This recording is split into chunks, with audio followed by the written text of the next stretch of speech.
Oh, what up? How you guys doing out there today? This is your boy Roto Beast. I'm here to present you my NBA morning shoot around for Friday, November 15th. If you're new to this channel, please make sure and click the subscribe button below.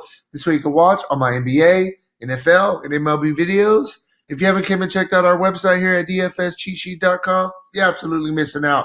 We have all the tools to help you compete with the pros day in and day out, including a complete optimizer, tons of content, daily Fanduel and Draftkings cash lineups. Hey, we're truly a one-stop shop for our DFS needs. So make sure to come check out the site here at dfscheatsheet.com. So we got an 8-game slate, looking like a solid slate. Couple fun games to watch on this slate. Definitely ready to jump into it. Real quick before we do though, if you guys don't mind, please take that quick second, click the like button down below. Helps me out. Really appreciate that from you guys. And yeah, let's go. So we've been talking about it already a little bit. I mean, we're barely a couple weeks into the season. There's already a crazy amount of injury news. We still got a bunch of news we got to wait on today, to kind of get through today. Yeah, man, but we're going to do our best to kind of work our way through it and give you the absolute best, best possible picks that we got for you. So we'll start at the top. I mean, I'm just going to kind of combine it together. You got Russell Westbrook is looking like he's going to be out today with rest. So he's not hurt. He's just resting, getting the day off. Going against Indiana, I think the biggest beneficiary for this, and it's going to probably be a really premier value play a lot of people are going to play, I think he's going to be Austin Rivers. I think he'll probably be the guy that will start at point guard. The minutes have already been up for Austin. He's already been playing 24, 25 minutes a game. Last game, he played 33 minutes, and I expect him today to probably start, and like I said, getting another 33, 34 minutes. And at a bare minimum price tag of $3,300, I think Austin Rivers is probably the top premier value play on the slate. There's one more guy I like as well, but I think Austin Rivers is a guy that you kind of just put in to move on if he's going to be in that starting role. He does have a little bit of upside as well. So we'll start with the high price guys. We got Kemba Walker. Kemba Walker just came over. Boston is just playing very well as a team. They're looking very good. Kemba's right there in the thick of things, averaging 25 points a game, averaging 41 fantasy points, giving you a really solid floor. Has some upside as well. Getting a matchup against a young Warriors team, I expect Boston to dominate today. And Kemba, this is another spot where he can have a really good game. I think Kemba's in a prime spot. And I really like Kemba. And I feel like 9,100 is still a very fair price for him. Ben Simmons going against OKC, 8,300. Ben Simmons, I mean, we know the guy has, triple-double upside any night. Definitely, 8,300. I personally would rather go with Kemba. I like Kemba's upside better. But this is a really good price tag for Ben Simmons, and I wouldn't be mad at you if you save the money and go with Ben Simmons, over Kemba Walker. I like both of those guys. They're definitely in play. Like I said, I think Kemba is a little bit better of a play. Malcolm Brogdon against Houston, 8,200. He's another guy that we can look at. Absolutely filling up the stat sheet, dropping some dimes, playing very, very well. One thing I will say is the past 4 games, the production has dropped off a little bit. It's mainly been the scoring. But, hey, man, it's a long season. I understand you can't, just absolutely have crazy games every single day. The minutes have been down the past couple of games as well. I just want to caution you with that. But either way, I think that Brogdon at 8,200 is a fair price tag and somebody that you could really consider. Then we will move down a little bit. Another guy I think we can look at is he's coming back a little bit, man. Isaiah Thomas, he's been in that starting role out there for Washington, and he's been playing pretty well. It's all about the minutes with him. Played 32 minutes last game against Boston, 18-1-7 for 28 fantasy points. He's strictly a GPP play just because the minutes have been all over the place and the production has been all over the place. But there's going to be a game where Isaiah Thomas is going to go crazy, score 30 real life points, and have a 50 fantasy point day. I just feel it coming. I think today's a day that you could possibly look at him. The only other guy I'll throw out there for you, I think that you can definitely, we know that the De'Aaron Fox is out. The price tag has came up, but I still think it's a fair price tag. Corey Joseph at 4,900. He just had a bad shooting night against Portland, but the minutes were there. Everything else was there outside of the scoring. You need 25 for value. I think that he's a really good play in the mid-tier if you want to kind of pay up elsewhere. Corey Joseph definitely still on the table, even with a little bit of an elevated price tag.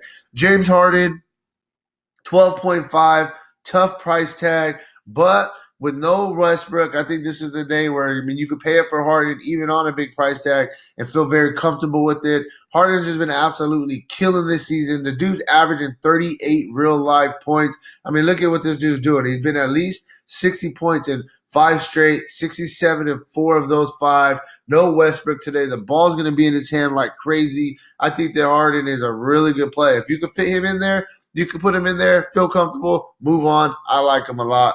Bradley Beal against Minnesota, 9,300. Definitely Bradley Beal's been up and down, but he has shown us some upside with a couple 60 fantasy point games already. 9.3 price tag. You need about 46, 47 for value. I definitely think he could get there. GPP play. Wish he was a little bit cheaper, but I do like him today. D'Angelo Russell going against Boston. If the Warriors got any chance, any game, they're basically going to need D'Angelo Russell to have monster games. He showed us an 82 fantasy point game against OKC. I'm not saying he's going to do that. I'm just showing you the upside that he does have. He's got you at least 36 fantasy points in 3 straight. Like I said, they need him. He's been playing pretty good. D'Angelo Russell, best player on the Warriors. If the game's going to be competitive, it's going to be because of him. Definitely think you could really consider him. After that, we will go down a little bit. A couple guys I'll quickly throw out there. GPP plays, but I think that you can look at a Gilgeous Alexander. You can look at a Devontae Graham. Both of them playing very, very well.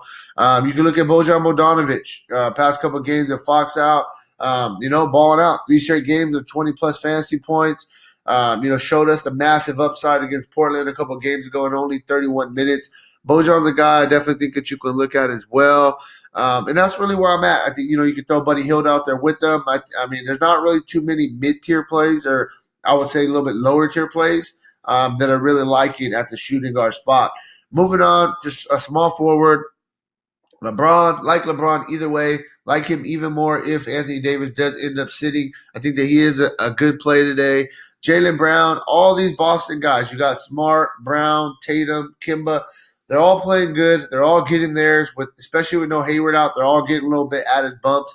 Jaylen Brown, once again, think you could go back to this well. The guy's playing very, very well.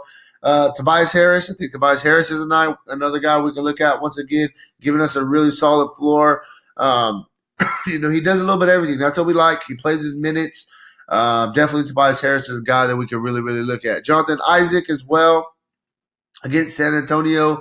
The guy, he's been playing good, showing us upside, filling up the stat sheet. I'm not trying to just, talk about the higher priced guys, but these are all the guys that are really good plays. A lot of prices have been really, really creeping up lately. One more guy, I think TJ Warren, he's a guy that's really starting to pick it up, really starting to play well for his new team. I think he just kind of had to feel his way in with the Pacers, and now he's kind of full on go, balling out. If I want to go into the mid-lower tier, I think one guy we can look at as a GPP play is Joe Ingles at 4,300. Just too cheap of a price tag. He's still playing about 27, 28 minutes a game. We know he can do a little bit of everything. Has some upside. 4,300. I think Joe Ingles is the guy we can look to pay down for and feel pretty good with it. Anthony Davis, game time decision. We got to see what happens with the shoulder. You're looking like he probably is going to play. I mean, there is nobody on this Kings team that can stop Anthony Davis. We'll just start right there. Definitely, if he's going to play, you got to really consider him. After that, Sabonis absolutely killing it, especially gets a bump with no Miles Turner in the lineup. Jason Tatum, I talked about those Boston guys. I really like him. Blake Griffin at 8,000. I think this is a cheap price tag for Blake Griffin. He's a guy that we can really look at. Honestly, all 4 of these top guys are in play. You could even look at Aldridge, Horford. You can look there. I think those guys are in play. Draymond at 6,900 is a good play as well. And then one more guy I'll quickly throw out there. You can look at Kuzma coming off the bench. I think that nobody's going to look at him because he is going to come off the bench. And then you can look at where's he at? PJ Tucker. There's a bunch of guys hurt out there in Houston. You got Russell Westbrook resting. PJ Tucker's a guy that already plays a ton of minutes as it is. He's going to get all the minutes that he can handle. He's already shown us he has some upside a couple times this year with 30, 40 fantasy point games. All we need is 25 on this price tag. So I think that PJ Tucker's a guy that we can look to pay down to a little bit. Finishing it off, we'll go to center. Karl Anthony Towns going against Washington. This is a premier spot for him. Definitely think he can really, really feast here. Andre Drummond going against Charlotte, really good play. Vucevic is starting to pick it up. He's a guy that we can look at. Thomas Bryant's in play. And then one more value guy. Here we go. We talked about Houston and what they got going on. So Tyson Chandler looking like he's going to start. Last game, he played 16 minutes, got you 22 fantasy points. If he's going to play around 25 minutes, you got to really like him at a 3,800 price tag. So I think he's a really good value play as well. So one thing I do want to say is I know I talked about a little bit more higher price guys, mid-tier guys. I understand. But with a guy like Austin Rivers at a bare minimum price tag, let me see. Let's work this out real quick. Austin Rivers at a bare minimum price tag if he starts, okay, and Tyson Chandler at almost bare minimum price tag if he starts. Just those two value plays alone, this gives you 7,500 the rest of your positions. So yes, I was talking about a little bit more higher price guys, but with the fact that there's two premier value plays on the board, I think you can pay up at a bunch of spots and feel really good about it. I think today's a day that you could definitely have some really fire lineups for sure. So that's really where I'm at, with today's slate. If you want a more in-depth analysis, make sure to check out the site, dfscheatsheet.com. And hey, good luck on your guys' contests, all right? Peace out.